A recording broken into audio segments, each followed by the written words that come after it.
The air route over the Himalayas forgave much, but not basic gas physics. In the autumn of 1943, transport aircraft were exploding in the freezing air without a single shot from Japanese anti-aircraft batteries or fighters. The crew would simply register a drop in pressure in the fuel lines and a slight vibration near the wing root, after which a tiny spark of static electricity from the generator met a concentration of high-octane aviation gasoline vapors and tons of duralumins scattered in pieces over the jungle. This aircraft was the Curtiss C-46 Commando, the heaviest twin-engine airplane of the Second World War. The machine, which could carry a greater volume of cargo than the four-engine heavy bomber Boeing B-17 Flying Fortress, consumed its own crews because of a single engineering paradox. The mystery lay in why the transport, whose cargo compartment held 65 cubic meters of space equal to the volume of a substantial city apartment, had been designed with a deliberately dead aerodynamic weight that ultimately turned its wings into sealed powder kegs. The answer lay not in military transport tactics, but in the financial ambitions of one particular individual and the corporate economics of the late 30s. The chief designer of the Curtiss Wright Corporation, George A. Page, Jr., hated ceding market share. In 1937, what took shape on his drawing board was not an army truck in khaki, but the luxurious 36-seat passenger airliner Curtiss CW-20, intended to break the monopoly of competitors from Boeing with their Model 307 Stratoliner. Commercial aviation demanded flights at altitudes above 20,000 feet, above storm fronts, which meant only one thing: a fully pressurized cabin.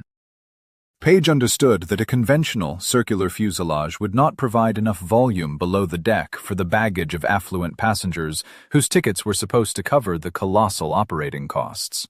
He therefore made a technical decision that forever defined the grim fate of the design: the double-bubble fuselage. Page mathematically mated two giant aluminum cylinders of different diameters, stacking one atop the other. Their intersection formed a rigid horizontal floor beam that acted as a tie rod, keeping the metal from bursting under the differential internal pressure. This was a complex, incredibly robust architecture that required thousands of heavy steel rivets and massive frames, adding hundreds of kilograms to the airplane's empty weight. By the spring of 1940, the first prototype took to the air, displaying alarming dimensions. Its wingspan measured almost 33 meters, the width of a small aircraft carrier's deck. To haul this mountain of metal through the airstream, Page mounted on the wings two 18-cylinder radial Pratt & Whitney double Wasp engines, each delivering 2,000 horsepower. That thrust equaled the power of 4 modern tank engines, pouring their energy into two 3-bladed steel propellers. Yet harsh economic reality struck the corporation faster than the airliner could complete certification. Europe was in flames, America was preparing for war, and civilian airlines abruptly froze budgets for luxury flights. In September 1940, the United States Army Air Forces purchased the project, redesignating it the C-46 Commando. Army logisticians had no need for velour seats or cabin pressurization. They required only raw payload capacity to stuff jeeps, howitzers, and 40 fully equipped paratroopers inside. At that moment, in George Page Jr.'s office, the deadly trap created by his own compasses snapped shut. The military ordered the complex pressurization equipment to be immediately ripped out of the design to save weight and reduce production costs. But altering the double-bubble geometry itself was physically impossible. It would have meant halting the assembly line and redesigning the airplane from scratch, something the Curtiss Wright factories had neither time nor funding to do. As a result, the Army transport was condemned to carry enormous aerodynamic drag and extra tons of intricately shaped metal originally built to contain non-existent pressure. Maximum takeoff weight rose to 48,000 pounds under frontline overload conditions.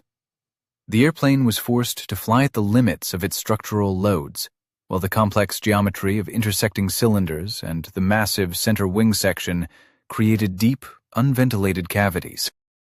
While Page was signing the aircraft transfer documents to the military, a mine had already been laid inside the thick wing. Rubber fuel lines and carburetors trapped in a sealed aluminum vault, ready at the slightest leak to accumulate gallons of volatile fuel inside the structure and turn the most payload-capable machine of the era into a flying crematorium. Test pilot Edmund "Eddie" Allen knew the real price of the 18-cylinder radial Pratt & Whitney R2800 engines. On the factory test stand, under ideal conditions, they produced a smooth, mathematically precise roar, burning dozens of gallons of high-octane fuel every minute. But the brutal reality of field operations on the border between India and China quickly shattered the elegant factory graphs. When the impossibly heavy Curtiss C-46 Commando rolled out onto the monsoon-soaked dirt strip in Assam, each of its 2,000 horsepower became an uncontrollable instrument of self-destruction. To lift 48,000 pounds off the ground, equal to the weight of 7 fully loaded army trucks, the pilots had to push the engines into extreme takeoff settings that exceeded every established limit. The harsh, destructive vibration from the massive 3-bladed propellers, whose diameter exceeded 13 feet, traveled into the steel engine mounts and then deeper, slamming into the very same gigantic center wing section of complex civil construction. The metal creaked continuously, thousands of heavy steel rivets enduring enormous shear loads every second. And it was here, in the dark space where the wing joined the fuselage, that a silent mechanical catastrophe began to form.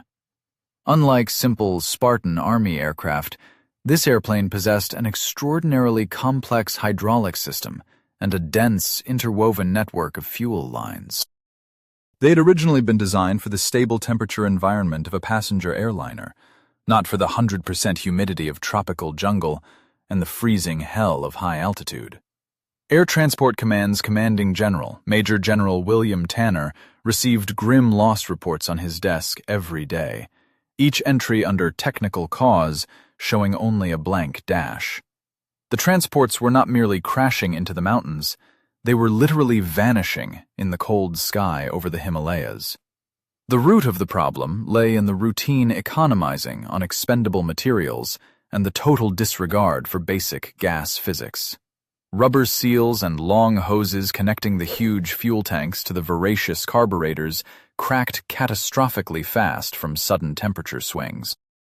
On the ground, in the stifling tropical heat of India, the cheap rubber softened, yet after just an hour of flight at 23,000 feet in the unpressurized, freezing cabin, the temperature plunged to minus 40 degrees Fahrenheit. The lines instantly stiffened, lost elasticity, and developed microscopic leaks. Lethal, high-octane aviation gasoline slowly seeped into the sealed, unventilated cavities of the wing, where Chief Designer George Page, Jr. had simply failed to provide even basic drain holes for venting dangerous vapors. Gas trapped inside the thick aluminum structure quietly turned the wing, spanning almost 1,350 square feet, into a perfect vacuum bomb.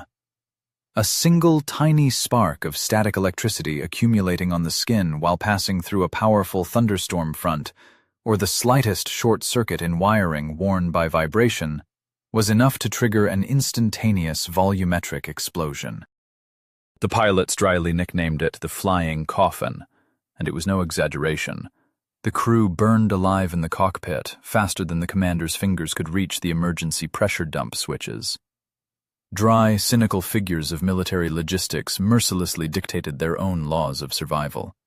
The Curtiss C-46 Commando could physically swallow 6,800 kilograms of cargo into its colossal belly, twice the capacity of its famous and numerous rival, the Douglas C-47. That meant a single successful flight fully covered a full day's requirement in heavy ammunition for an entire infantry battalion. Sergeant loaders, cursing, crammed into the huge fuselage nearly 10 feet wide, not only standard wooden crates of ammunition, but entire disassembled tracked tractors, artillery pieces, and heavy steel drums of thick aviation oil for remote bases in China. Yet this phenomenal internal volume concealed a deadly trap of aerodynamic balance. Because of the original passenger double-bubble architecture, the center of gravity of the loaded airplane sat critically high. If heavy cargo broke loose and shifted even 2 feet during violent turbulence over the mountain ridges, the massive 20-ton machine instantly lost stability. The huge single fin, hastily adopted in place of the prototype's original twin-fin tail, created an enormous side area exposed to the wind. In strong crosswinds inside narrow, rocky gorges, the pilots could not physically hold the heavy yoke with their hands alone. They had to brace their feet against the instrument panel to keep the rudder anywhere near neutral. Flying turned into an exhausting, sweaty struggle against the laws of physics, where the smallest mistake instantly cost the lives of 40 armed paratroopers seated on hard canvas fold-down benches inside the cold, drafty metal tube. The price of this financial compromise was recorded on the 24th of March, 1945, in the sky over Germany. When 72 heavily loaded transports reached the drop line, they met intense barrage fire from anti-aircraft batteries. The structural vulnerability, cynically locked in inside Pentagon offices, revealed itself with absolute mathematical precision. Shell fragments easily pierced the skin and tore open the unprotected fuel tanks. Without the thick layer of self-sealing rubber the generals had deemed too expensive, aviation gasoline instantly sprayed outward under the enormous pressure of the slipstream. The smallest tracer strike turned the huge machine into a blazing torch. In a single day of the airborne operation, 19 aircraft were blown apart. The metal melted and fell to earth solely because logisticians chose to save weight for a few extra crates of ammunition. Engineering had met its stern verdict. The market chews up military triumphs with absolute indifference to spilled blood, turning yesterday's engineering masterpieces into dry financial losses. In the autumn of 1946, the concrete ramps of storage airfields in the southwestern United States were crowded with hundreds of retired Curtiss C-46 commando transports. Their residual market value had collapsed to an insulting $20,000 per airframe. For that laughable sum, practically the price of an ordinary farm storage shed, private airlines received more than 20 tons of high-grade aircraft duralumin, an intricate hydraulic system, and 2 heavy Pratt & Whitney radial engines, rated at 2,000 horsepower each. A brief but ferociously greedy era of wildcat cargo flying had begun. Entrepreneurial businessmen bought up these gigantic machines in bulk, ruthlessly ripping out the oil-soaked canvas troop benches and trying to cram rows of comfortable passenger seats into the huge double-bubble fuselage. The commercial arithmetic on paper looked flawless. The enormous airplane could easily carry nearly 15,000 pounds of payload, mathematically guaranteeing its owners windfall profits amid the post-war boom in regional flights. Former military pilots took the worn yokes, sincerely believing the Himalayan nightmares of burning center wings belonged to the past. But inside the sterile government offices of the United States Civil Aeronautics Administration, that blind commercial optimism collided brutally with the merciless laws of physics. The agency's chief engineer, Charles Dye, received a direct order to subject the massive military machine to rigorous certification under the new post-war civil standards. And the results of his grueling tests became an instant death sentence for all passenger ambitions of the design. Charles Dye rolled a fully loaded test aircraft onto the scorching concrete of the test range and coldly simulated the worst situation in commercial aviation: sudden failure of one engine at the moment of maximum angle of attack during takeoff. The physics of the event proved truly catastrophic. As soon as one of the 18-cylinder engines was artificially silenced by cutting off the aviation fuel supply, the remaining 2,000 horsepower on the left wing had to single-handedly pull the heavy machine at a maximum takeoff weight of exactly 45,000 pounds into a safe climb. In that critical second, the curse of the unrealized luxury airliner from 1937 delivered its final blow. The enormous frontal drag of the massive, intricately shaped fuselage, originally designed by the engineers for deep cabin pressurization, created a monstrous aerodynamic brake. The automatic feathering system desperately tried to reduce the drag of the stopped right engine, yet the three steel blades, more than 13 feet long, still acted as a giant metal shield thrust into the dense airflow. Charles Dye recorded a frightening technical fact in the official report. When one engine failed, the heavily loaded Curtiss not only stopped gaining life-saving altitude, it began inexorably to lose it, sinking toward the ground under the weight of its own overbuilt structure. The enormous, single vertical tail that pilots had struggled so hard to hold steady in Himalayan gorges now worked against the airplane itself, forcing the crew to push the rudder pedals to the point of muscle cramps to counteract the deadly asymmetric thrust. The United States Civil Aeronautics Administration immediately issued a strict directive, flatly prohibiting the use of this aircraft for passenger transport, without an extraordinarily expensive modernization to transport Category T. Private company engineers were required at their own expense to install redundant cooling systems, critically strengthen the firewall in the engine nacelles, and completely revise the geometry of the fuel lines. The cost of these mandatory modifications far exceeded the market price of the used aircraft itself, rendering its legal operation on scheduled passenger routes completely pointless. For the vast majority of small operators, this government order meant swift bankruptcy. But for the heaviest twin-engine airplane of the Second World War, it paradoxically became a passport into the harshest niche of global logistics. The machine, forever denied the right to carry people in expensive suits, was sent to haul bloodied carcasses of frozen meat, heavy steel drilling equipment, and crates of explosives into remote regions where questions of acoustic comfort yielded to primitive survival. In the 1960s, the Central Intelligence Agency's secret airline, Air America, actively exploited the phenomenal capacity of these aircraft to supply mercenaries in the impenetrable jungles of Laos, where every kilogram of payload was paid for from the government's black budget. Yet the true, final irony of engineering awaited this airplane in the far north.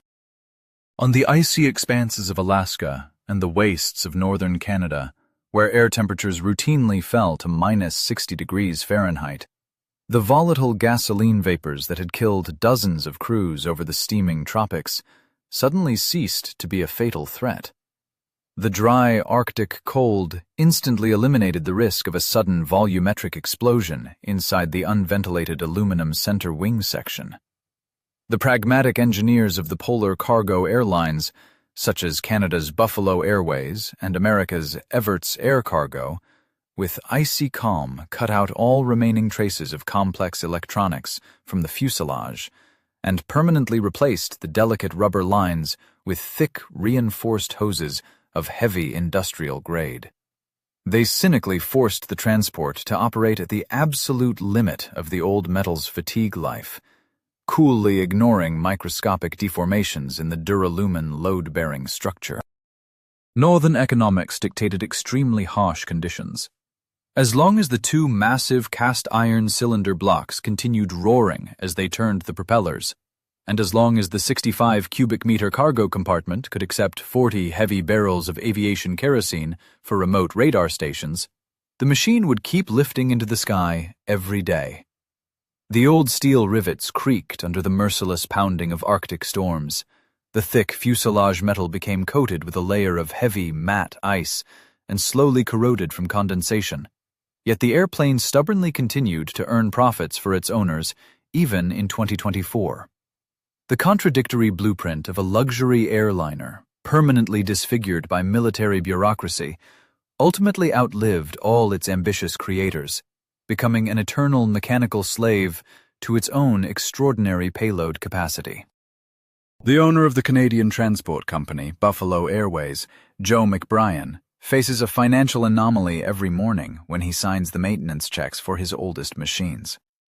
On the ramp at Yellowknife Airport, at a temperature of -40 degrees Fahrenheit, stand airplanes whose age has passed 80 years.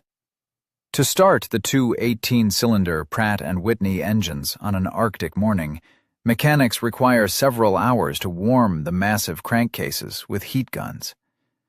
The 100-weight aviation oil freezes overnight to the consistency of thick black tar, and if the starter is engaged without preheating, the thick steel connecting rods will simply tear the cylinder block apart. The starting process for each engine consumes gallons of expensive, high-octane gasoline before the aircraft even taxis to the runway.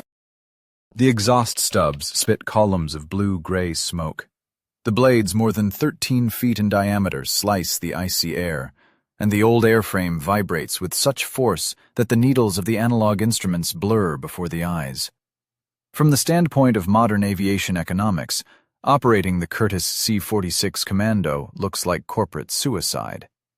The machine burns about 200 gallons of fuel per hour and demands expensive lubrication of dozens of control linkages, manual valve adjustments, and inspection of the old magnetos.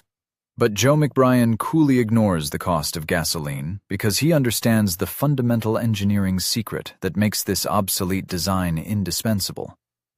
The secret lies in the very first mistake made by chief designer George Page Jr., the error that turned the airplane into a laughingstock in the post-war transport market.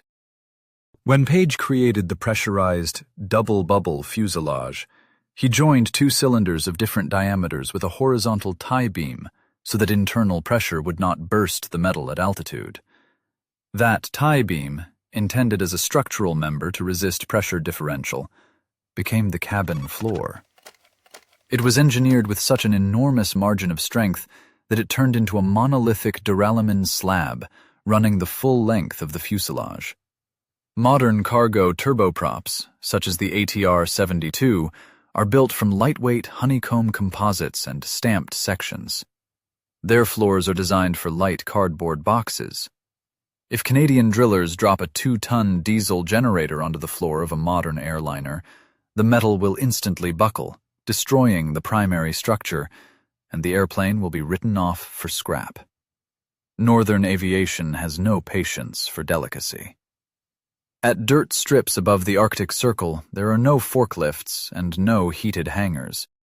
Loading takes place in blizzard conditions, when ice-covered steel drums of fuel weighing 440 pounds are literally thrown into the fuselage and dropped onto the floor with a crash. This is where the overbuilt Curtiss design justifies every gram of its dead weight. The thick horizontal beam of the double bubble absorbs the kinetic energy of the impacts without the slightest deformation. The airplane that killed crews over the Himalayas in 1943 because of its complicated wing geometry survives today solely because of its excess mass. Mechanics cynically inspect the belly after rough loading and find only surface scratches on the massive aluminum sheets.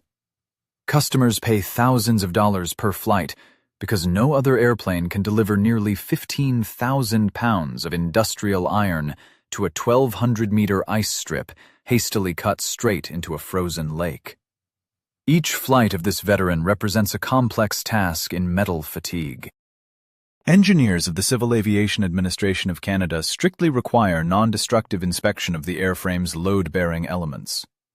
Technicians use ultrasound, checking the wing attachments and the massive fin. They search for microcracks in duralumin alloy 2024, which has endured extreme loads for 8 decades. Metal fatigue cannot be cancelled by directives.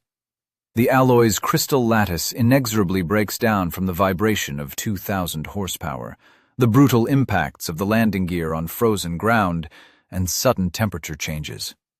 In the joints between steel rivets and aluminum skin, galvanic corrosion develops out of sight. To keep the machine flying, the owners buy retired fuselages across North America. The old aircraft graveyards in the deserts of the state of Arizona have become the only source of legal parts.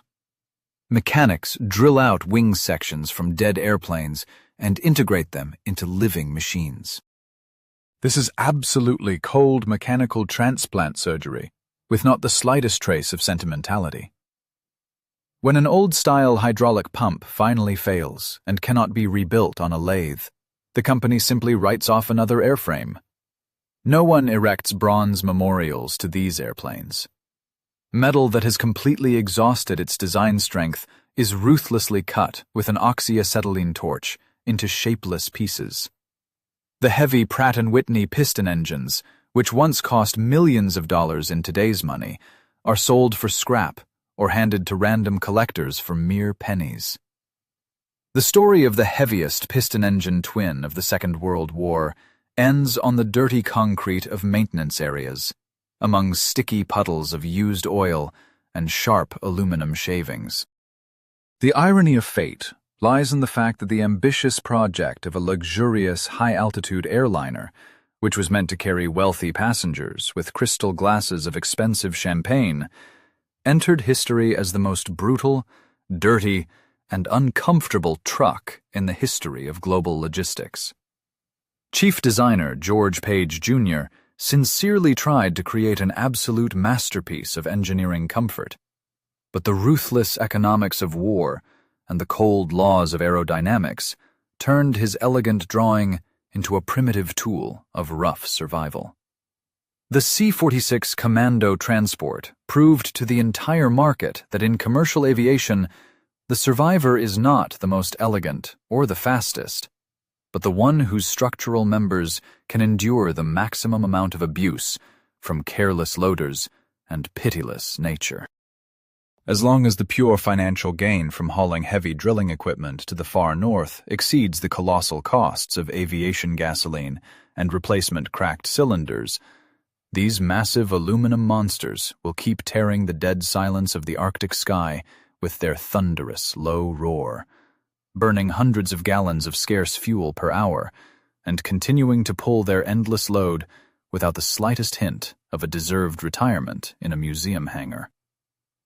Senior mechanic of Evert's Air Cargo, Alan McLean, regards every Curtiss C-46 Commando that arrives on the ramp in Fairbanks not as an aviation legend, but as a rapidly deteriorating warehouse of wearing parts weighing 14,000 kilograms. In the reality of polar commercial logistics, the life of one machine is sustained solely through the ruthless dismemberment of another. When inspectors of the United States Federal Aviation Administration revoke the airworthiness certificate of yet another aircraft because of through corrosion in the spars, the airplane is towed to a gravel pad. McLean and his crew arm themselves with pneumatic cutters and hydraulic jacks. The merciless cannibalization begins, where every part carries a strict dollar equivalent. The duralumin skin is already worth nothing, but the giant landing gear struts, built to absorb the impact of 22 tons striking frozen runway, are valued in the tens of thousands of dollars. To extract these cylinders from their wells, the mechanics must cut away sections of the wing with a torch. Molten 2024 alloy drips to the ground, exposing the intricate internal structure of the unventilated center wing section that George Page Jr. designed in the 1930s. The sealed volume that once turned the transport into a vacuum bomb over the Himalayas is now packed solid with dirt, ice, and a thick layer of black anti-corrosive compound. The prime quarry for McLean remains the two massive Pratt & Whitney R2800 radial engines. Factory production of spares for these voracious 18-cylinder engines ceased at the end of the 1950s. Today, the mechanic is forced to hunt for each of the 36 steel valves, dozens of spark plugs, and every piston ring on the global market of aviation scrap. The cost of a restored cylinder assembly reaches $3,000, while a complete overhaul of the entire engine requires a gigantic sum confidently exceeding $150,000. The economics of the process look insane when the real consumption of fluids is taken into account. In cruise flight, the engine legally burns up to 4 gallons of aviation oil per hour simply through blow-by, spitting it out as blue-gray smoke.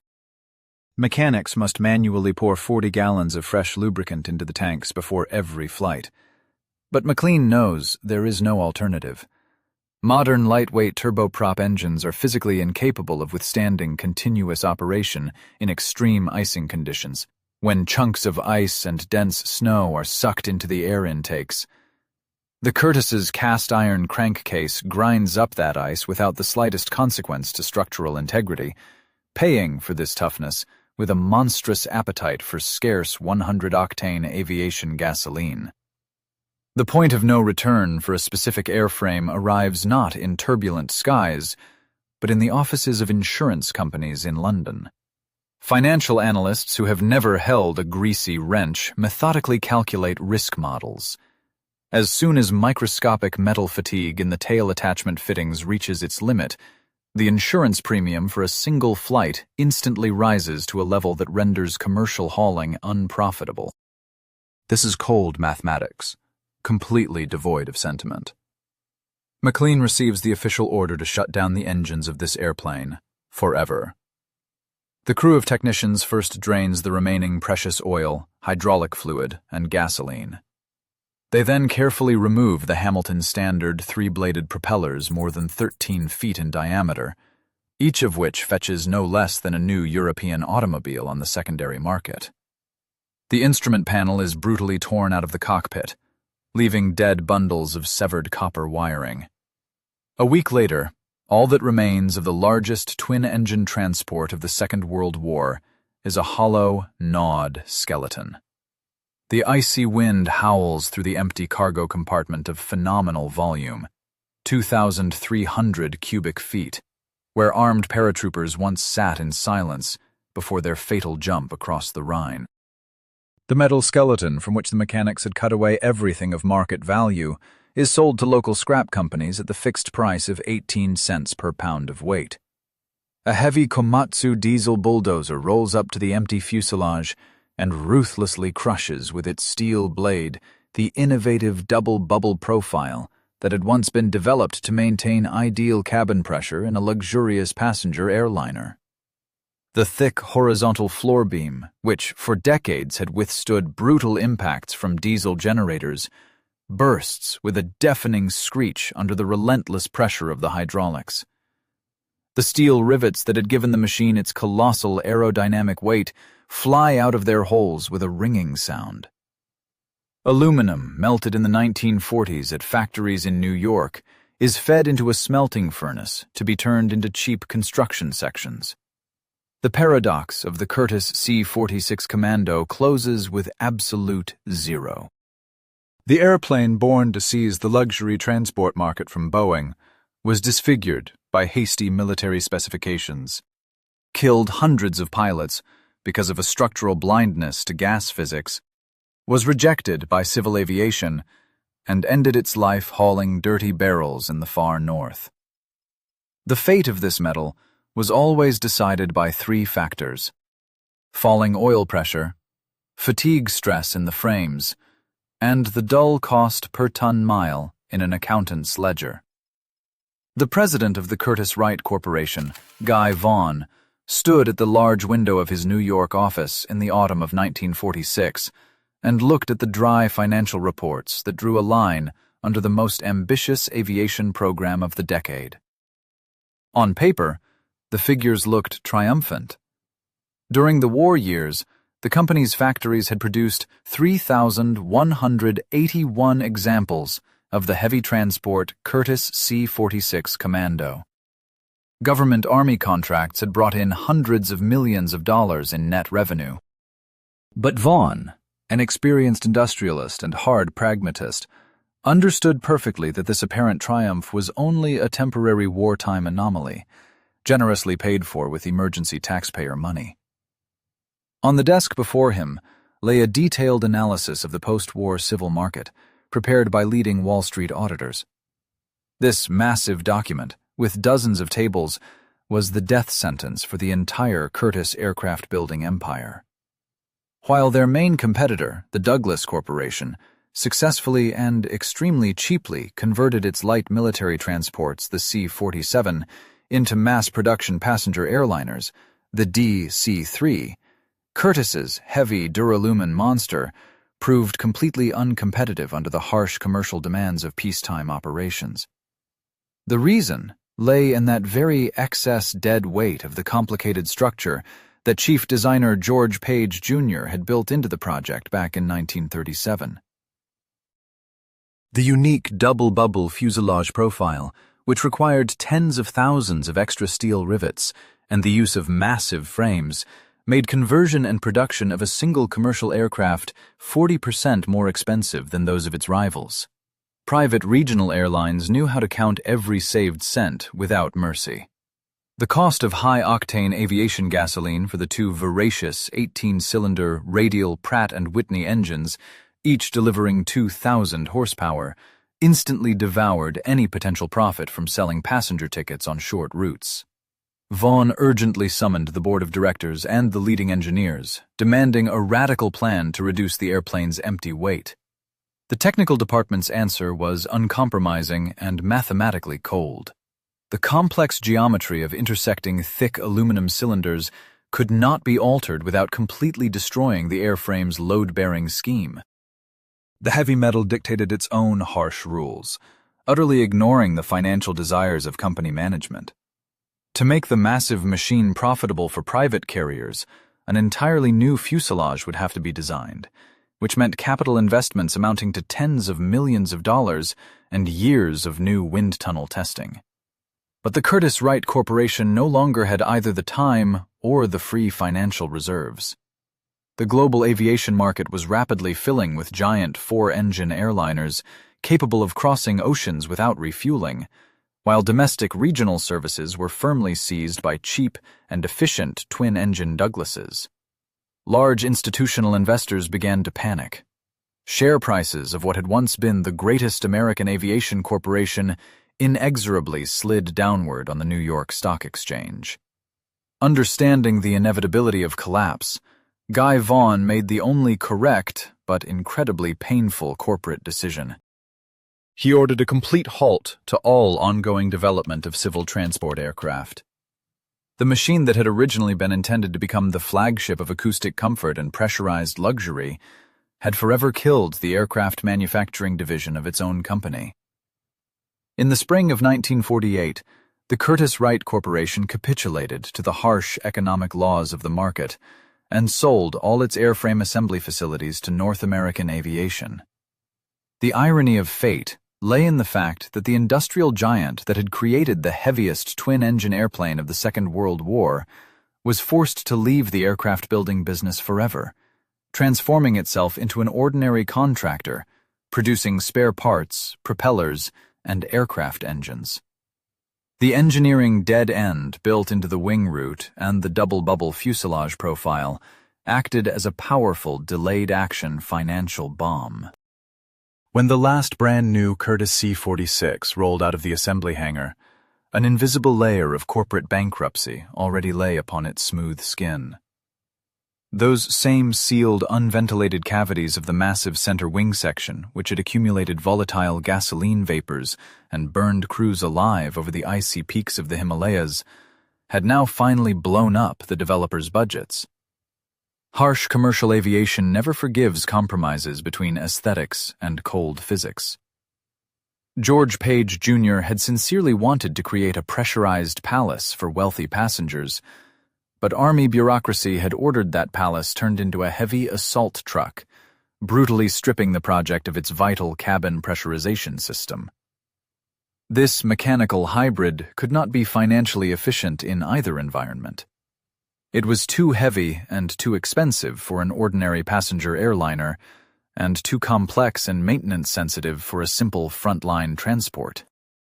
Its intricate hydraulic system, consisting of many miles of thick copper lines and dozens of sensitive valves, demanded constant attention from highly qualified mechanics who physically did not exist at forward dirt airstrips. The cost of replacing a single hydraulic hose ruptured by vibration in the Asian jungle was measured not only in thousands of government dollars, but also in the lives of real soldiers who did not receive wooden crates of artillery shells on time. Pentagon logisticians hated the airplane for its constant breakdowns, and Wall Street civilian accountants despised it for its insatiable appetite for fuel. Decades after Guy Vaughan signed the legal documents liquidating the aircraft factories, scattered remnants of the fleet continued their grim cargo work around the world. Cold duralumin does not know that the corporation that once created it no longer exists. In the dense forests of Colombia, local smugglers loaded pallets of illegal cargo into the huge fuselages. Well aware that no military radar could detect the heavy 20-ton machine flying at a maximum altitude of only 100 feet above the treetops, while the two worn-out Pratt & Whitney engines drowned out the sounds of the nighttime jungle with their thunderous roar.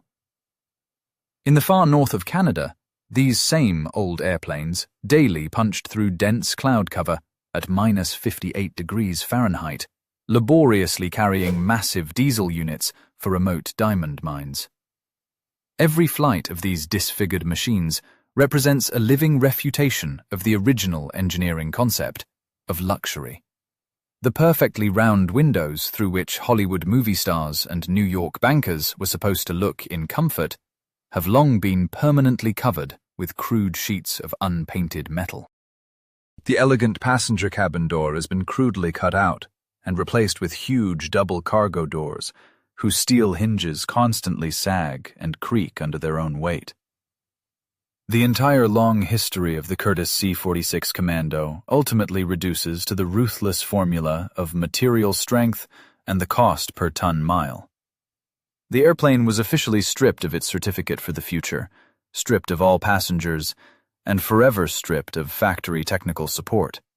Yet the phenomenal strength margin of the horizontal floor beam prevented it from dying on the scrap heap alongside its ambitious creators. This paradoxical airplane became the perfect reflection of the cold reality of heavy industrial engineering, where the beauty of the original drawing always loses to the simple mass of the payload, and the high ambitions of a brilliant designer dissolve without a trace into the black, sticky puddles of used aviation oil on the frozen, cracked concrete of harsh polar airfields.